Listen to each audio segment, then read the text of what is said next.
আসসালামু আলাইকুম everyone, welcome to সুনাইরাস blog.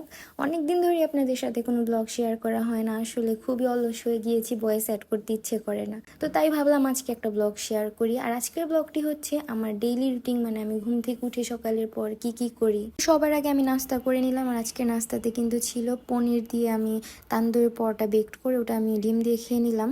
এরপরে আমার এই অগোছালো ঘরটা, এটাকে আমি চুটকি দিয়ে গুছিয়ে ফেলবো। টেনটে না, এই দেখেন আমার ঘর গোছানো ডান। এখন আসি আমার কিউটি পাই আমার মেয়ের কাজে। আমার মেয়ের কাঁথাগুলো আমি ধুয়ে থাকি, আর আমাদের বুয়া আমার এবং সুনারের পাপার জামা কাপড় ধুয়ে থাকে। হ্যান্ড গ্লাভসটা আমার জন্য সুনারের পাপা ওই দিন নিয়ে আসছে, বলতেছে যে এখন তো শীতের দিন আইসা পড়ছে, এটা পরে নিতে যেন আমার ঠান্ডা না লাগে, কারণ আমার ঠান্ডা লাগলে আমার মেয়েরও ঠান্ডা লেগে যাবে। তো এই দেখেন ব্যাপারটা খুবই কিউট ছিল, তাই না? এই হ্যান্ড গ্লাভসটা কিন্তু ফুল হাতা ছিল, কোনোভাবে পানি ঢোকার চান্স ছিল না, আর ভিতরে অনেক ওয়ার্ম ছিল।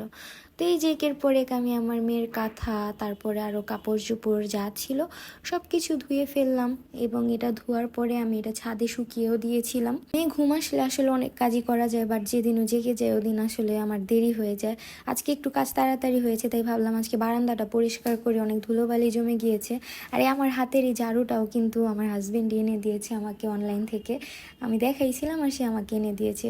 এটা দিয়ে কাজ করাটা যে এতটা সেফ, এতটা উপকার পাওয়া যায়, এটা আরও কিন্তু লম্বা করা যায়, আর এটা বাঁকানোও যায়, এটা ফ্যানও পরিষ্কার করা যায়। তো আমি এই যে আমার বারান্দাটা পরিষ্কার করে নিলাম, আর এইটুকুই ছিল আমার ব্লগে। আর ভালো লেগে থাকলে কিন্তু অবশ্যই ফলো, লাইক, কমেন্ট করে পাশে থাকবেন। টাটা, বাই বাই, আল্লাহ হাফিজ।